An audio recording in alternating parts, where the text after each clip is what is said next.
Salut, c'est Sakura Alice, très heureuse de vous retrouver pour une nouvelle vidéo sur mes shoujo préférés au Japon, en direct du Japon. Depuis la Golden Week, je me suis mise à fond à lire plein de shoujo manga et j'ai tellement de coups de cœur que je me suis dit tiens, j'ai envie de partager les nouveautés manga qui sont publiées actuellement au Japon et que j'adore. Alors, cette vidéo va être en plusieurs parties. On va parcourir les shoujo du moment au Japon, en manga en tankobon aussi, ce qui est prépublié dans les magazines de prépublication de manga. On va aussi voir les mangas que j'aime bien et puis qui sont parus en France. Mais d'abord, avant ça, mon top 7 nouveautés shoujo au Japon. Donc pour ça, je vous ai préparé des petites images, puis aussi donc des petites fiches. Donc mon but c'est du coup de pouvoir vous donner envie de piquer votre curiosité sur mes gros coups de cœur. Donc en numéro 1, on a Yubisaki to Renren, A Sign of Affection. À chaque fois je vous mets le titre japonais avec la transcription en romaji et aussi quand il y a un sous-titre, souvent c'est un sous-texte en anglais, je vous le mets aussi. Donc c'est de Morishita Su, prépublication dans Dessert, donc vous pouvez voir là. Oui, d'ailleurs j'ai le manga ici là en tankobon. Le tankobon a commencé en décembre 2019, sachant que la prépublication a commencé en septembre 2019. C'est vraiment très très récent. Et en l'espace de à peine 2 tomes, c'est-à-dire le tome 2 vient à peine de sortir, ça a explosé, c'est vraiment un énorme succès. Je vous mets aussi une petite description. Alors ça c'est ma description en une phrase, en une ligne, limite juste un truc et quelque chose. Enfin vous allez voir à chaque fois. C'est une petite phrase d'accroche pour vous résumer le pitch très rapidement. Bref, c'est une étudiante malentendante et un grand voyageur. Voilà, donc c'est une manière rapide de résumer, mais ça vous permet déjà de voir un peu quel est l'univers de Yubisaki to Renren. Moi, ce que je veux faire, en fait, c'est surtout m'attarder sur pourquoi est-ce que j'ai aimé et qu'est-ce que j'ai pu ressentir que vous pourriez aimer aussi si jamais vous avez un peu le même style de goût, la même sensibilité que moi. Donc Yubisaki to Renren, A Sign of Affection, rien que par le titre en fait ça te suggère plein de choses avec les doigts, avec des signes, avec l'affection et c'est exactement ce qu'est ce manga. Donc attends, je vous montre aussi la couverture du tome 2 parce que c'est vraiment très joli. Et je trouve que là tu ressens tout, tu vois, t'as la fille qui va faire des signes avec ses doigts, t'as le garçon qui l'enrobe de bienveillance. En fait, là on a vraiment une étudiante. Alors chaque mot que j'ai utilisé en fait a son importance. C'est une étudiante, c'est-à-dire que c'est pas une lycéenne ou c'est pas une collégienne, c'est une adulte en devenir qui est malentendante. Donc elle utilise le langage des signes, elle a besoin de voir les gens de face pour pouvoir comprendre. Et quand j'ai mis un grand voyageur, déjà il est grand. Ça c'est vraiment la spécificité des ikemen, des beaux gosses un peu protecteurs et tout. Et voyageur, ça c'est l'originalité parce qu'on a dans l'image que dans un pays insulaire comme le Japon, les gens voyagent peu, ils connaissent pas trop le monde extérieur. Bien là au contraire, ils voyagent. Donc t'as la rencontre des deux mondes entre une malentendante qui ne connaît pas le monde extérieur et en particulier les pays étrangers et donc lui il lui permet d'ouvrir ses horizons. Par exemple il lui montre des photos de ses voyages, il lui montre le Laos et pour moi ça me parle tout de suite parce que mes parents ils ont vécu au Laos et lui à l'inverse il se rend compte que tout près de lui, en fait, il y a tout un monde qu'il ne connaît pas. C'est le monde de cette jeune fille malentendante, un monde où on communique avec les doigts, un monde où, même si on n'entend pas, on essaie de sentir les choses. Et ça me parle aussi parce que dans mes études supérieures, il y avait une fille, en fait c'est exactement pareil, une fille qui était plutôt petite d'ailleurs et qui était malentendante. Donc elle avait un appareil auditif, elle entendait un peu, mais dès que tu l'entendais parler, en fait, tu sentais qu'il fallait que tu fasses attention à elle, fallait toujours être de face, sinon dès que tu étais un peu de profil, elle pouvait plus te comprendre, ou alors des fois elle pouvait mal deviner ce que tu disais. Quelque chose qui m'a marqué aussi, c'est que à un moment donné, on était à un mariage et puis on dansait, et elle a demandé tout de suite d'avoir un ballon gonflable pour pouvoir sentir les vibrations. C'est ce genre de truc que toi, en fait, en tant qu'entendant, tu ne sais pas.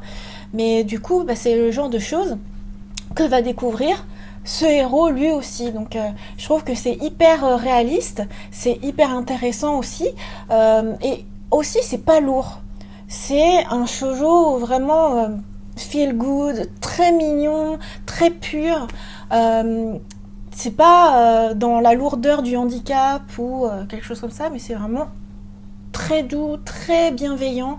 Et je pense que c'est pour ça que ça explose complètement, quoi, parce que ça vient à peine de commencer. Tu te dis, mais c'est pas possible que ça fasse déjà des millions, enfin des milliers de ventes. Eh ben si. Donc, Yobisaki Toranen, le dessin, si vous le voyez, il est fait traditionnellement et très très doux.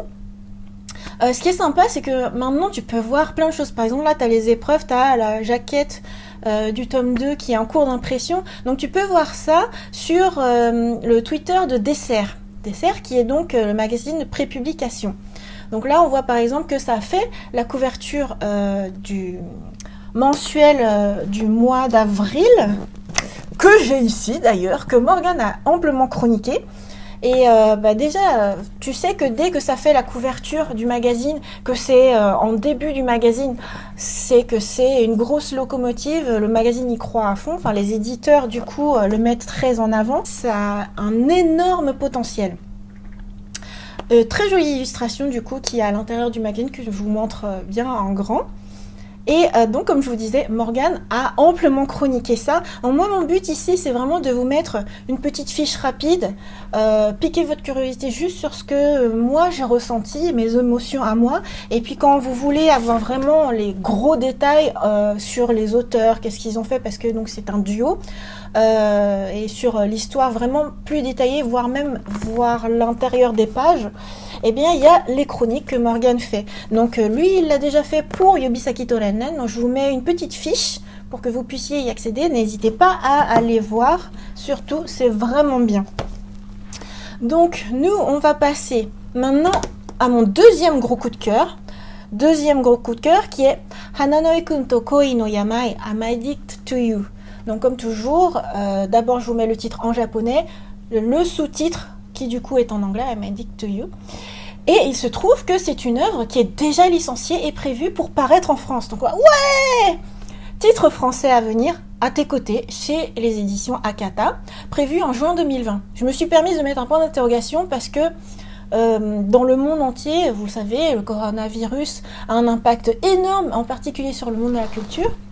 Même au Japon, il y a beaucoup de reports, il y a des magazines qui sont incomplets ou qui sont reportés et tout ça. Et donc là, la France vient de se déconfiner, pardon. Nous, à Tokyo, on est toujours en mode stay home. Mais du coup, si ça peut paraître en juin 2020, tant mieux. Si jamais c'est pas le cas, c'est juste la vie. Hein. Bon, bref, du coup, vous allez pouvoir bénéficier de ça en France très bientôt. À tes côtés comme titre. Comment dire, c'est très poétique. Quand tu le prononces à tes côtés, c'est très mignon, tu vois, ça a une mélodie qui est très jolie. Par contre, pour moi, tu perds tout le sens du titre japonais qui est très très riche. Après, je sais bien, hein, les titres japonais, des fois, ils sont à rallonge, surtout même quand il y a des sous-titres. Mais moi, je trouve que, par exemple, Hananoi-kun, c'est le nom du héros. Donc c'est particulier à Hananoi-kun. Koi no Yamai, donc t'as un peu le genre la maladie de l'amour. Donc, tu as quelque chose qui fait que ça sonne comme une folie amoureuse, quoi. Avec Hananoi-kun. Et le sous-titre, I'm Addict to You, ça te dit tout de suite, quoi. Voilà, il est accro, c'est genre un amour où t'as la personne dans la peau. Voilà. Donc, rien qu'avec le titre, t'as vraiment beaucoup, beaucoup d'éléments que je trouve tout est perdu avec à tes côtés. Mais bon, bref. Pourquoi pas, je suppose que le public français se retrouve mieux avec un titre comme ça. Donc, c'est de Morino Megumi, qu'on connaît en France avec un autre titre, Ohayo Ibarahime, qui a été traduit en français par des mots anglais, Good Morning Little Briar Rose, 6 tomes chez Akata aussi. Donc c'est bien, hein, il y a une continuité du coup dans l'édition française. La prépublication est dans le magazine Dessert, que j'aime vraiment beaucoup, hein, et les tankobon ont commencé depuis mai 2018. Il y a actuellement 6 tomes, ou non plutôt le 11 juin 2020 va paraître le 6e tome. Voilà, donc toutes les séries que je vous décris sont des séries en cours qui sont récentes. Ma description du coup, donc c'est pas juste à tes côtés, c'est un garçon qui aime trop profondément et une fille qui ne comprend pas l'amour. Bon, là j'ai quasiment traduit la phrase d'accroche qu'il y a dans le magazine Dessert, parce qu'à chaque fois dans Dessert, quand tu commences une série en particulier, il va y avoir l'éditeur qui va te mettre quelqu'un cross quelqu'un. Et là, ce qui est vraiment mis en avant, c'est que le fait que le garçon est hyper accro. Moi, là, j'ai gentiment mis un garçon qui aime trop profondément, mais en fait, t'as l'impression au début de l'histoire, mais c'est un malade. Il fait des choses beaucoup trop à fond. T'as la sensation que c'est limite un stalker, qu'il serait prêt à se suicider pour toi et tout. Ah non, au secours! Et d'un autre côté, t'as la fille qui comprend rien à l'amour, c'est-à-dire mais elle est opaque à ça, elle n'a pas évolué là-dedans, elle n'a pas mûri dans le fait d'avoir des amourettes et tout ça, donc elle y comprend rien, mais elle veut comprendre. Et à la fois, vu qu'elle est normale, eh ben, elle dit au garçon, t'as pas besoin de faire autant à ce point-là. Faut aussi que tu chérisses tes propres sentiments, que tu prennes soin de toi, voilà. Ce qui fait que mutuellement, en fait, ils vont s'apporter des bonnes choses. Lui va l'ouvrir aux sentiments et elle va lui permettre d'être un peu mieux avec lui-même aussi, de le chérir lui. En fait, ça c'est le premier pitch de départ, c'est vraiment le premier chapitre. Tu te fais, voilà, c'est explosif du fait que c'est excessif.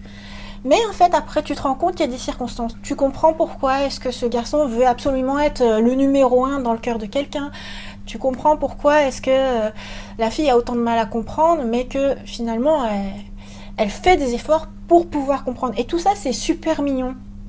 C'est-à-dire, t'as beaucoup de bienveillance là-dedans aussi. De toute façon, vous me connaissez, hein, la bienveillance, c'est mon truc. Donc autant Yobiseki to Nennen que la Hanano-kun, c'est vraiment des histoires où tu vas pas avoir de méchanceté, au contraire, tu vas faire en sorte de t'améliorer et d'améliorer l'autre aussi. Et du fait que, par exemple, ce garçon, Hanano-kun, soit si excessif, il pourrait être très possessif.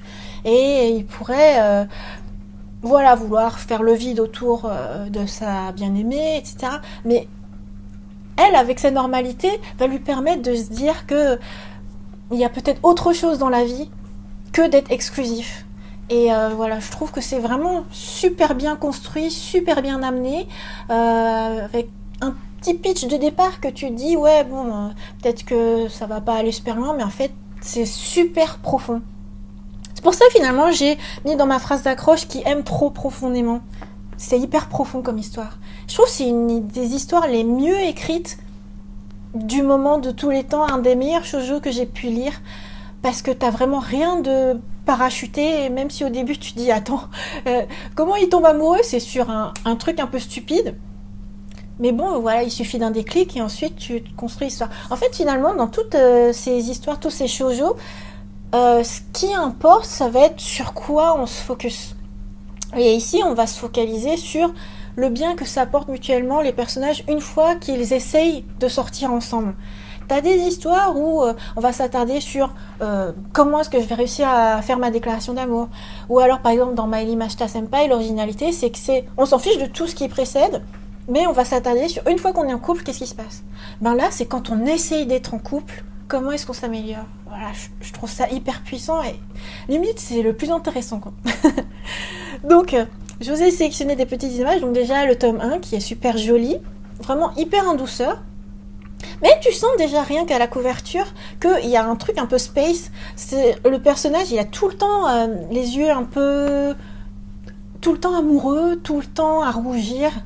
Et ouais, au début, moi, franchement, je ressentais vraiment fort le fait qu'il était addict. Voilà, et justement, le sous-titre I'm Addict to You. Il est pas seulement à ses côtés, quoi. Voilà, donc là, la couverture du tome 5, le dernier tome paru, bientôt donc tome 6 à venir, et c'est vraiment mignon. Là, tu sens justement que cette jeune fille, que tu vois être normale, souvent c'est le point commun dans l'histoire, c'est que la fille est normale, lui apporte un genre de réconfort, voire même de l'assurance. Voilà, donc la couverture en impression chez Dessert. Et les petits bonus qu'il y a avec le tome 5. Espérons que dans l'édition française, il y ait aussi les bonus, ce serait sympa. Donc là, il y a du papier à lettres, il y a des stickers, c'est très mignon. Voilà, couverture de Dessert, le magazine Dessert de mars, du coup, que j'ai pas ici, mais j'ai les suivants, je vous montrerai. Du coup, ça montre aussi à quel point c'est une locomotive. Donc voilà, Akata, avoir mis la main sur le gros hit, bravo, hein, chapeau. Et donc, l'auteur, sur Twitter, partage des choses. Et donc, à partager, c'est marrant, c'était un relais, c'était un bâton, où du coup, elle partageait les images en clair, sans aucun texte. Du coup, c'est très beau, tu peux admirer les illustrations de très près. Donc là, c'est ce que je vous disais, hein, il a tout le temps les petits traits au niveau des pommettes, autour des yeux. Là, c'est vraiment, c'est super chou, quoi. Franchement, tu te sens bien, c'est pas hyper cliché, c'est vraiment un sentiment qui t'enrobe d'affection. C'est trop chou. Et ça, cette image, pour moi, c'est Morgane et moi, quoi. On est tout le temps comme ça, et, dans cette position-là, et Morgane, c'est vrai qu'il est assez addict. Il a un amour très addict, très fusionnel, enfin, tu vois. Mais moi, du coup, je lui apporte des choses normales. Non, mais moi aussi, je suis comme ça aussi. Donc, on passe maintenant au mon troisième coup de cœur. Un énorme coup de cœur. D'un auteur que vous connaissez sans doute depuis sur ma chaîne. Morgane a fait plusieurs chroniques. Donc, la nouvelle série de Taamo qui est Atsumori-kun no Oyome-san Mitei. Et c'est rigolo comme titre, hein, parce que tu as le titre complet qui est donc la fiancée de Atsumori-kun. Et ta Mitei, c'est suspendu, pending, en attente, voilà, temporairement. Et donc Taamo, c'est un auteur qu'on connaît vraiment bien parce que c'est genre le plus gros coup de cœur shoujo que j'ai eu ces dernières années. Et d'ailleurs, je crois que quand j'avais fait une vidéo, je crois que j'en ai dédié des vidéos plusieurs, genre mon top shoujo de, je sais plus, 2019 ou 2018, un truc comme ça, c'était Taamo. Donc on la connaît en France pour Taiyo no Ie, la maison du soleil, publiée chez Pika. Mais aussi pour Chikyu no Wari wa Koi no Hajimari. La fin du monde est le début de l'amour, qui a été traduit en français par Too Bad I'm in Love, chez Pika aussi. Et ces deux titres, je les ai vraiment trop adorés. La Maison du Soleil, c'est ce qui m'a réconcilié avec le genre shoujo manga. C'est ce qui m'a donné envie de relire à fond du shoujo manga en étant déjà pleinement, complètement adulte. Parce que vraiment, j'étais partie sur des clichés de shoujo, voilà, j'aime plus ça, c'est vraiment trop, tout le temps la même chose et tout. Et La Maison du Soleil, ça avait une telle richesse, une telle profondeur dans son propos que ça m'a réconciliée. Donc Taamo, vraiment chapeau. Et Chikyu no Wari wa Koi no Hajimari, c'était juste ce qui fait que ton cœur se sent bien, ce qui fait que tu te sens heureux. C'est vraiment un des meilleurs titres shoujo, je trouve. Voilà, en cours de parution, me semble-t-il, en France. Donc, pour Atsumori-kun no Oyome-san Mitei, c'est prépublié dans Dessert. Ne vous inquiétez pas, je ne parlerai pas que des titres de Dessert. En Tankobon, ça a commencé en septembre 2018. Et il y a 4 tomes, c'est en cours, le 5e tome étant prévu le 11 juin 2020. Vous remarquerez que le nouveau tome sort en même temps que Hananoi-kun. Voilà, pour ce qui est d'Atsumori-kun. Donc, résumé du pitch pour moi en une phrase. Un riche tokyoïte arrogant et une fiancée de campagne studieuse. Donc la phrase d'accroche des éditeurs dans Dessert en version japonaise, c'est juste un tokyoïte arrogant. Non, je crois même c'est juste un citadin arrogant et une fille studieuse. Bon, moi j'ai rajouté quelques mots-clés qui permettent de définir un peu plus. C'est un ikemen, évidemment, il est grand, il est beau, super intelligent. Il provient de Tokyo alors que l'héroïne est d'une province de Akita. Et il est hyper imbu de lui-même et hyper arrogant. Et il y a des raisons. Donc ça fait qu'il a un certain statut social. Alors que l'héroïne, du coup, elle est simple, elle adore étudier. Là où d'autres filles, en fait, adorent parler d'amour, des trucs comme ça, elle est concentrée juste à étudier. Voilà. Donc au début, dans les premiers chapitres, en fait, ça se passe étonnamment vite, étonnamment étonnant. Parce que autant mes 2 premiers coups de cœur, en fait, c'est vraiment de la vie quotidienne. Ce qui pourrait arriver en étudiant dans une université ou dans un lycée et tout. Alors que là, mais c'est genre complètement irréaliste. Enfin, c'est-à-dire c'est excessif. Encore une fois, tu vois, ça attire ton attention par l'excessivité. D'ailleurs, cette petite jeune fille de campagne, elle a un univers qui est clos. Tout comme lui, en fait, a un univers clos. Son univers clos, c'est qu'elle est déjà fiancée, alors que bah voilà, normalement dans le Japon moderne et tout ça, tu fais plus ça. Et ben si, elle est déjà promise à quelqu'un. Et du coup, elle se retrouve coincée. Alors que du coup, ce jeune garçon, du coup, Hatsune Miku-kun, arrive et lui dit, bah tu pourras aller étudier à Tokyo, tu pourrais t'enfuir avec moi. Et ben, bing, elle le fait. Et ça lui ouvre complètement sa vie, ne serait-ce qu'en termes d'études, parce que étudier à la campagne et étudier à Tokyo, c'est complètement différent. Ce qui est rigolo, c'est qu'à un moment, quand elle arrive à Tokyo et qu'elle découvre tout, il lui montre une librairie, il lui montre Junkodo à Shinjuku. Et genre, elle a plein d'étoiles dans les yeux parce qu'il y a tellement de livres. Déjà, ne serait-ce qu'un étage, mais on l'a vécu, quoi. Moi et Morgane, genre les premières fois qu'on découvre une librairie lambda, même sans aller à Shinjuku, quoi. Oh, c'est énorme. Et en plus, t'as plusieurs étages. C'est genre 8 étages de librairie immense, mais t'as pas ça en France. En tout cas, nous, on n'a pas ça à Nantes. Et même si tu vas à la Fnac dans les temps modernes maintenant, ben, t'as genre peut-être un étage, un demi-étage maintenant de livres. Et puis le reste, t'as des jouets, des jeux vidéo, des trucs comme ça, quoi. Bah, là, c'est pas du tout ça. Et donc, ça t'étend ton horizon, déjà ne serait-ce que d'études, ce qui fait qu'elle peut trouver beaucoup plus de livres. Et lui, comme je vous disais, il a un statut social, mais en fait, il se sent complètement reclus. C'est-à-dire, on lui a décidé quelle va être sa vie après, une fois sa vie de lycée terminée, et il n'aura pas le choix de avec qui il va passer sa vie, etc., etc.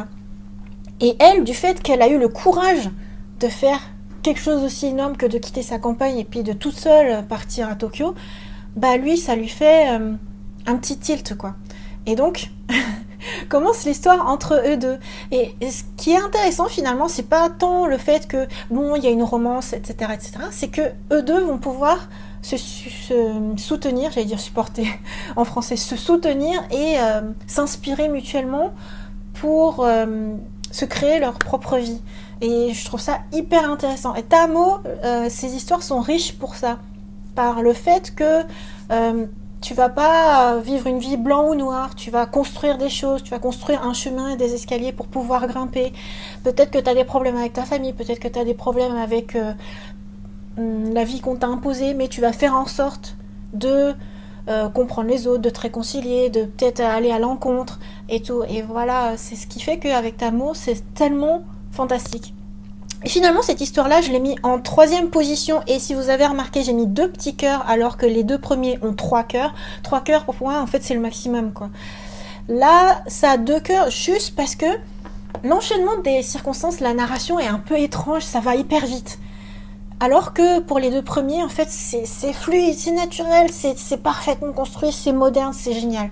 Là, il y a un tout petit quelque chose d'étrange, mais une super puissance dans la construction de leur vie, quoi. Et tu t'attaches tout de suite au personnage, c'est génial. Donc vraiment Tamo, j'espère que ce titre va paraître en France. Étonnamment, ce titre paraît dans plutôt la fin de Dessert. J'en suis un peu attristée, ça apparaît vers là et pas au début. Mais j'espère que ça va continuer de paraître au Japon aussi parce que c'est vraiment hyper puissant. Donc nous, on va passer alors aux petites illustrations que je vous ai choisies. Donc depuis tout à l'heure, il y a le tome 1. Voilà le tome 2 du coup. C'est très mignon. Tamo, dans ses regards, je trouve que c'est hyper mignon. Tu vois, elle a plein de choses dans les yeux. Et ce qui est drôle, c'est dans la Maison du Soleil, par exemple, c'était juste des zigouigouis comme ça. Des zigzags. Mais quand même, ça permettait de ressentir des choses, de voir que cette jeune héroïne, elle a plein de choses à transmettre. Voilà, c'est très mignon. Puis cette écharpe, en fait, qui se passe, c'est vraiment chou et c'est un petit peu genre le début de l'histoire aussi. C'est vraiment beau. Voilà, donc impression du tome 4, de la couverture du tome 4, chez Dessert. Et nous passons maintenant à mon 4e coup de cœur. On va passer un peu plus vite maintenant, plus ça va aller, plus on va aller vite. De toute façon, je me suis étendue surtout sur les 3 premiers coups de cœur, c'est normal. Maintenant, 4e, Haruto Koi to Kimi no Koto, de Umi Ayase. On connaît cet auteur pour Lisouteki Boyfriend, qui a été traduit en français, en anglais, par The World's Best Boyfriend. Cet tome paru chez Soleil. La prépublication, je vous ai dit que je ne vous parlerai pas que de prépub chez Dessert, donc cette fois-ci c'est chez Margaret. Je vais avoir un Margaret là, ici.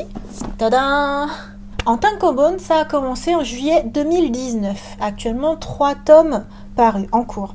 Donc le pitch en une phrase, une fille qui ne veut qu'amitié et un ikemen qui s'ouvre à l'amitié garçon-fille. Ça commence comme ça et c'est vraiment super mignon grâce à ça. Donc je vous disais, il y a des titres qui s'attardent sur comment tu te déclares, d'autres titres qui s'attardent sur comment tu vis une fois en couple et tout. Ici, on s'attarde sur le fait de ne vouloir qu'une amitié. Et c'est vraiment intéressant parce que tu passes vraiment beaucoup de temps sur cette partie-là avant de passer à autre chose. Ce qui fait que c'est naturel.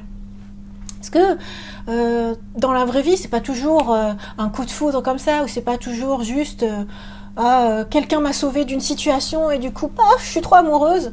Voilà, non, des fois, ça se construit d'abord par l'amitié. Pour ça, d'abord, c'est donc une jeune fille qui veut pas être impliquée dans des histoires d'amour parce qu'elle a fini par blesser ses meilleurs amis sans s'en rendre compte parce que pour elle, elle est restée un peu enfance, c'est-à-dire, voilà, elle est très tactile, elle aime jouer, elle aime prendre dans les bras et tout, mais parce que quand t'es petite, t'es comme ça en fait. Donc en grandissant, il y a des gens qui développent des sentiments amoureux ou le fait d'être de se rendre compte du sexe opposé très vite et d'autres moins. Donc elle est dans ce cas-là, elle est dans le cas où elle veut vraiment plus rien avoir avec ça et juste pouvoir lier des amitiés. Le garçon, lui, c'est un ikemen, donc voilà, c'est the beau gosse, je me la pète, je veux être populaire et je veux avoir aucune petite amie, mais je veux être hyper attrayant pour plein de filles. Voilà, avoir genre mon fan club. Et il se trouve que c'est qu'une façade, c'est juste un personnage qui se fabrique parce qu'il a toujours voulu être populaire. Ce qui fait qu'il ne peut pas avoir d'amitié garçon-fille du fait de cette distance imposée par ce personnage. Donc le fait de rencontrer cette héroïne qui veut une amitié garçon-fille va lui permettre de s'ouvrir et peut-être être plus honnête avec lui-même, plus honnête avec les autres aussi, pouvoir se faire d'autres amis aussi. Donc là aussi, c'est des personnages qui s'apportent quelque chose mutuellement. Et surtout, tu as la naissance d'une amitié. Et c'est hyper beau, quoi. Rien que ça, c'est beau. Le fait qu'après, ça puisse se transformer en autre chose, c'est un autre développement de l'histoire qui, du coup, est super mignon parce que tu t'es déjà attaché à ces personnages et à ce qu'ils ont pu vivre dans le fait de grandir. Voilà, ça c'est vraiment super beau, quoi. Ça tranche un peu avec les autres titres que je présente et c'est peut-être un peu moins populaire, mais moi je trouve que c'est vraiment super chaud, super intéressant. Du coup, j'ai quasiment pas d'images à vous montrer parce que en me basant sur le Twitter des desserts, c'est pas un titre qui est hyper mis en avant. Donc on passe au 5e coup de cœur qui est Tsuki no Kimi Mesu Mama, qui est ici. Qui est super mignon d'ailleurs, du coup c'est un titre que Morgane avait repéré. Quand vous voyez les tomes en tankobon comme ça, c'est Morgane se prépare à faire une chronique, l'a déjà fait ou va le faire, donc en l'occurrence pour celui-là, va le faire. Donc, Tsuki no Kimi Mesu Mama de Kyuchi Ramune, prépublié dans Margaret, là aussi, tankobon depuis septembre 2019, 3 tomes en cours. Mon résumé en une phrase, un kohai takin, donc un kohai c'est quelqu'un qui est en dessous de toi, donc en l'occurrence dans le contexte scolaire, c'est quelqu'un qui va être une classe en dessous. Donc par exemple, si toi tu es en première, lui il va être en seconde. Voilà, un kohai takin et une fille qui va être une bonne senpai. Donc là, à l'inverse de kohai, où c'est quelqu'un qui est en dessous, senpai c'est quelqu'un qui est au-dessus. Donc par exemple, si tu es en seconde, et moi je suis une senpai si je suis en première ou en terminale, ou même à l'université, ou etc. Là, j'ai mis un mot-clé qui est taquin. Et en fait, ça résume tout. C'est un peu le pendant à l'envers de un titre que Morgane adore, qui est Karakai Jouzu no Takagi-san, qui est traduit en français d'ailleurs par Quand Takagi me taquine chez Nobi Nobi. C'est super mignon, donc ça c'est vraiment super mignon, mais dans le sens c'est la fille qui va être super mignonne. Ici dans Tsuki no Kimi Mesu Mama, c'est plutôt le garçon qui est du coup celui qui taquine. Elle est toujours dans le genre j'ai vu grandir ce garçon, on a été ensemble et j'ai envie d'être protectrice et j'ai envie de enfin être une bonne senpai. Alors que lui, il serait un mignon kohai. Mais en fait, c'est pas un mignon kohai. Au contraire, il la taquine beaucoup. Il a envie qu'elle fasse attention à lui. Et pour ça, il lui fait genre des blagues, des pranks. Ça commence où il secoue une boisson gazeuse. Et puis en fait, tu lui offres la boisson. Et elle est lourde. Forcément, c'est... Donc, tu dis au début, c'est surtout des ressorts comiques. Mais en fait, c'est très très mignon. parce que il y a plein d'occasions où en fait elle pourrait se rendre compte qu'il fait ça parce qu'il est amoureux d'elle. Et lui, du coup, il se met à rougir, il fait « Ah non, c'est pas ça du tout !» En fait, elle se rend pas compte, il y a toujours un truc qui fait qu'elle regarde ailleurs et tout. Donc voilà, c'est hyper drôle comme histoire. Donc ça en est qu'à ses débuts, mais c'est plein de promesses. On passe maintenant à mon 6e coup de cœur. Donc on est sur l'avant-dernier, hein, puisque c'est un top 7. Moekare wa Orange Hiro, avec sous-titre anglais My Boyfriend in Orange, de Tamashima Non, prépublié chez DCR à nouveau. En tankobon depuis octobre 2016, donc c'est la série qui est la plus longue de ce que je vous présente. 9 tomes en cours actuellement. Le résumé en une phrase, une lycéenne qui veut aller de l'avant et un sauveteur pompier. Donc là, moi j'ai rajouté beaucoup de mots-clés, hein, parce que dans Dessert, les éditeurs ils mettent juste Joshiko, c'est une lycéenne et un sauveteur. Ouais, d'accord, tu résumes ça comme ça. Non, mais c'est une histoire d'amour pur. Moi, en fait, si j'ai rajouté qui veut aller de l'avant, c'est parce que t'as l'histoire au départ, la lycéenne en question, c'est pas tant le fait qu'elle soit lycéenne, c'est qu'elle est bloquée dans une situation. Elle est bloquée dans son deuil parce qu'elle a perdu son père et du coup, elle est vraiment, elle n'arrive pas à communiquer avec les autres, à se faire une place, à se faire des amis, à dépasser ce stade de deuil, ce stade de peur, et à pouvoir vivre une vie lumineuse. Mais grâce au héros, du coup, qui allume une flamme dans son cœur, eh ben, elle peut enfin aller de l'avant et commencer à être positive. Donc ça, c'est super mignon, quoi.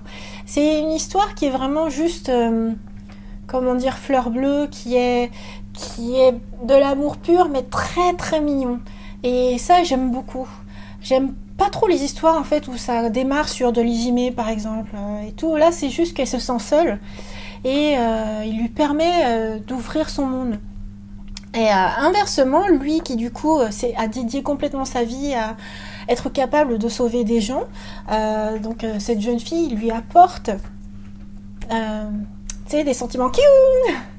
Et donc l'un l'autre s'apporte des choses ici aussi, mais c'est vraiment dans le genre amour pur. Donc en japonais c'est vraiment pure.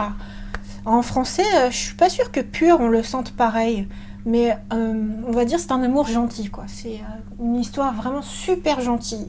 Et je comprends même pas pourquoi cette histoire est pas encore licenciée et publiée en France, parce que t'as plein de titres j'ai envie de dire un peu similaires, mais en plus là il y a déjà 9 tomes et ça marche bien, quoi. Bon, après t'as aussi du fanservice parce que l'éditrice, donc la responsable éditoriale de ce manga dit par exemple ouais, c'est des ikemen, je veux plus d'abdos et tout. Donc des fois tu vois des situations où t'as les sauveteurs pompiers qui font voilà, fanservice, quoi. Mais c'est pas ecchi, hein, pour autant. C'est vraiment super gentil comme histoire. Juste qu'ils vont parader dans la fête de l'école, ou alors ils vont participer. Une chose que je savais pas, justement, au Japon, t'as des compétitions de sauvetage et tout, où ta seule gratification, c'est de te dire que t'as les compétences, que t'es apte à sauver des gens. Je trouve ça génial, t'apprends plein de choses. Voilà. Donc, ah oui, donc cette histoire-ci, j'ai pu avoir des images sympathiques, puisqu'il est bien mis en avant par Dessert. Donc là, le tome 9 qu'on voit. Contrairement à l'histoire... Ah si, non, je vous dis rien. Je vous spoile pas. Donc voilà, le tome 9 paru avec l'édition. Ce qui est sympa à chaque fois quand je vous montre l'édition de la jaquette, c'est que tu vois derrière aussi. Voilà, très sympa, la tranche aussi. On passe maintenant à mon 7e et dernier coup de cœur, avant de passer à un autre aperçu. Coup de cœur qui donc a 2 cœurs. Hein. On est passé depuis le début à 3 cœurs à 2 cœurs. Donc ici, Korizokuse no Kuru na Doryo Joshi de Tonogaya Miyuki, pré-publication chez Pixiv. Voilà, c'est différent. L'ambiance est complètement différente et le style est complètement différent aussi. Donc quand on pense à Pixiv, on pense tout de suite à réseau social, numérique, parce que Pixiv, si, au cas où vous ne sauriez pas, c'est un peu l'équivalent japonais de DeviantArt.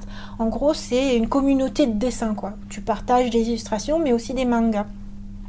Donc c'est une histoire qui est d'abord créée pour le numérique et ça se sent aussi dans le trait, tu le vois, tous les traits sont propres, t'as pas des trames qui sont moirées ou des trucs comme ça. C'est publié en tankobon depuis juillet 2019, ça aussi c'est très récent, avec 2 tomes en cours. Le pitch en une phrase: le descendant de la Reine des Neiges et une collègue chaleureuse. Donc j'ai choisi de traduire ça par la Reine des Neiges pour que ça pique votre curiosité. En vrai, en japonais, c'est Yuki Onna. C'est pas tout à fait la même chose. Mais en tout cas, on prend vraiment le parti un peu fantastique que ce personnage a des pouvoirs de neige. Il se trouve qu'il est dans la vie quotidienne japonaise en tant que travailleur dans une entreprise. Donc ça, c'est super rigolo. Ça implique aussi que c'est une histoire entre adultes. Et donc avec une collègue chaleureuse. En fait, c'est vraiment pour faire le contraste Reine des Neiges et chaleureuse, mais c'est pas tant qu'elle est chaleureuse, c'est que elle va être très bienveillante avec lui, avec le fait qu'il ait des pouvoirs. Que par exemple, il y a quelque chose de paradoxal chez lui, c'est qu'il adore les fleurs, mais du fait qu'il glace tout son entourage, et ben les fleurs finissent par mourir auprès de lui. Donc il est obligé de s'écarter et d'être loin des fleurs pour le bien des fleurs. Donc elle, du coup, elle voit ça, elle trouve ça mignon, et elle lui apporte, du coup, une espèce de fleur qui résiste au froid. Et du coup, ça lui réchauffe son cœur et il est trop content. Et en fait, voilà, c'était une série, entre guillemets, de gags, une série de petites histoirettes où, voilà, elle lui apporte des choses, mais tout en ayant, comment dire, une attitude qui est très cool. Et c'est marrant du coup de le dire cool, parce que du coup cool c'est plutôt froid. En quelque sorte c'est une attitude de senpai, une attitude ikemen, sauf que c'est une fille, une femme en l'occurrence. Et voilà, elle, par des petits gestes comme ça, des petites pensées, il lui apporte de la chaleur, alors que lui, ben, à chaque fois, il met de la neige au bureau, ou il met des trucs comme ça. C'est très très drôle, et à la fois c'est très touchant. Par contre, après, au niveau de l'histoire, c'est moins construit que par exemple Hanano-kun, où là, je vous disais, c'est vraiment la narration, mais la perfection ultime, quoi. Là, c'est plus des scénettes que tu vas lire avec plaisir en numérique sur ton iPad, sur ton iPhone et tout. Et voilà, c'est une autre démarche encore, du coup, c'est super intéressant. Voilà, donc tout ceci, c'était mon top 7 nouveautés shoujo au Japon. Ah tiens, d'ailleurs, juste, j'ai oublié de vous montrer... en tankobon comment c'est paru chez Square Enix, du coup c'est vraiment bien. Ah attends, j'avais des images à vous montrer aussi. Donc comme je vous disais, pour le graphisme là, vous voyez un peu comment ça, c'est-à-dire c'est vraiment très propre, le fait que ce soit glacé. Et par exemple il fait Shimata, si vous vous souvenez, j'ai fait un cours de japonais avec Animal Crossing où je vous dis justement Shimata, c'est non zut. Donc il se dit non, j'ai glacé, et au contraire elle est sugoi desu ne, c'est super beau. Donc voilà, c'est ce genre d'attitude qui fait que... Donc voilà, ça c'était issu de Twitter. Un petit mot aussi, non ça je vous le réserve pour la fin. Donc là on va passer à ma deuxième partie de vidéo, avec les shoujo qui sont déjà publiés en France. Donc qui sont aussi mes coups de cœur, qui sont publiés et pré-publiés actuellement, qui marchent bien au Japon et que vous pouvez aussi trouver en France. Mais j'espère que dans mes top 7, vous allez aussi les trouver prochainement. Donc on a Mairimashita Senpai, pré-publié chez Dessert, qui est traduit en français par Irrésistible chez Kana, dont Morgane a déjà fait maintes chroniques. Voilà, donc tome 8 paru. Ensuite on a Living no Matsunaga-san, pré-publié chez Dessert, dont le titre a été traduit en français par Mon colloque d'enfer chez Pika. Vous savez ce que j'en pense des traductions de titres. Pour moi, en fait, il y a vraiment un sens à chaque mot dans les titres japonais. Je trouve ça dommage que ce soit pas traduit mot à mot en France. Mais bon, après, je peux comprendre qu'en librairie, après, ce soit peut-être un peu complexe. Mais bon, bref, voilà. Living no Matsunaga-san. Ensuite, on a Koi Wazurai no Eri, avec le sous-titre Eri is Lovesick, pré-publié chez Dessert, et traduit en français par @Eli chez Kana. Ensuite, on a Niehime Tokemono no O, sous-titre Princess of the Sacrifice and King of the Beast, pré-publié chez Hanato Yume. Oui, pour une fois, je vous parle pas que de Dessert ou Margaret, il y a aussi Hanato Yume. J'ai beaucoup d'affection pour ce titre de magazine, qui donc a été traduit en France par La Princesse et la Bête chez Pika. Ensuite, autre partie de ma vidéo, on passe à ce que j'ai nommé shoujo plus ou moins. Ça veut pas dire que c'est plus ou moins shoujo, hein, ce sont des shoujo manga. C'est juste que par rapport au début de la vidéo où c'était vraiment mon top avec 3 cœurs, on passe maintenant à des titres qui ont un peu moins de cœurs, là, qui en ont 2, 1, voire 0. Mais voilà, c'est quand même pour vous montrer. Donc par exemple, il y a Ichigo Syndrome, prépublié chez Margaret. Voilà, donc ça c'est quelque chose que Morgane a repéré. Sakuraba-san wa Tomaranai, prépublié chez Dessert. Voilà, on est dans les 2 cœurs. J'aurais pu les mettre dans les tops presque, mais je trouve que c'est un tout petit peu moindre. C'est intéressant quand même si jamais ça vous intéresse de lire plein de shoujo manga. Ensuite, on passe à 1 cœur avec Senpai Imakara Kokurimasu, prépublié chez Nakayoshi. J'avais quand même envie de vous le montrer parce qu'en plus Nakayoshi, voilà, c'est Sailor Moon quoi. Le dessin est super beau. Ensuite, on a Nanoni Chigira-kun ga Amasugiru, prépublié chez Dessert. Toujours dans les 1 cœur, on a Zettai ni Tokimeite wa Ikenai, prépublié chez Dessert. Et ensuite, Gunjo Reflection chez Ribbon. C'est vraiment super beau, hein, Ribbon. J'adore les graphismes des mangas qui sont prépubliés chez Ribbon. C'est trop beau. On passe à plus de cœur. C'est tout de même intéressant. Heroine Hajimemashita chez Dessert. Et enfin, on a Amakuna Ekarera no Nichijo wa prépublié chez Dessert. Donc voilà pour ce qui est des shoujo plus ou moins. Il y a cela dit des titres que je n'ai pas présentés encore, mais qui viendront peut-être un peu plus tard, qui sont des tomes, enfin des séries que Morgane a repérées, et probablement, sûrement même, qui va préparer des chroniques détaillées. Donc tout ça, c'est à découvrir prochainement. Si jamais ça vous dit, c'est potentiellement des titres, je les ai pas encore lus en fait, c'est pour ça qu'ils sont pas dans mes tops. Également des titres à venir qui nous intéressent, qui sont aussi prépubliés potentiellement chez Dessert, etc. Et puis aussi d'autres choses. Je voulais vous dire, attends, je suis un peu paumée. Je crois qu'il est temps de finir. J'ai effleuré le sujet tout à l'heure à propos du coronavirus, mais par exemple, Morishitasu sur son compte Twitter a partagé des illustrations pour Stay Home. Donc nous à Tokyo, là, on est encore en mode Stay Home. Je trouve ça super sympa qu'il y ait des artistes, qu'il y ait des auteurs qui ont partagé des choses. Moi, j'avais fait des choses aussi, j'avais partagé des coloriages, etc. Mais si je voulais en parler, c'est aussi parce que ça a un impact énorme sur la production culturelle et notamment de manga. Et par exemple, Morgane a partagé en story Instagram un texte que Mitsuru Adachi a partagé à propos du Gessan, parce que normalement il y a Mix, donc l'auteur de Touch, Théo la batte de la victoire, mais aussi enfin, bref, plein de titres de baseball. Normalement dans le Gessan ici tu trouves Mix, qui est un super manga, qui est une adaptation animée que Morgane a chroniqué amplement, qu'on adore. En fait, Morgane écrit donc que Mitsuru Adachi fait un hiatus dans l'apparition de son manga Mix et se demande s'il est encore possible de dessiner un manga représentant des matchs de baseball dans des stades bondés au vu des conditions actuelles et incertaines pour la société. C'est-à-dire que le monde change, il change énormément et il est bon d'y réfléchir. Si en fait je voulais en parler, c'est parce que par exemple, Yubisaki Torenren, dans le pitch, il y a un grand voyageur. Est-ce que ça va toujours être valable? Est-ce qu'il va toujours pouvoir, par exemple, entre 2 cours, partir sur un coup de tête, prendre l'avion pour 3 jours pour aller au Laos? Ou est-ce que c'est toujours légitime? Est-ce qu'on va toujours pouvoir étendre nos horizons par le voyage amplement, quoi, je veux dire? Et voilà, ça pose question. Moi, ça m'a beaucoup posé question pour ma série à moi, qui est Le Voyage de Hana, et dont j'étais en train d'écrire la suite en fait pendant que j'étais confinée au Japon.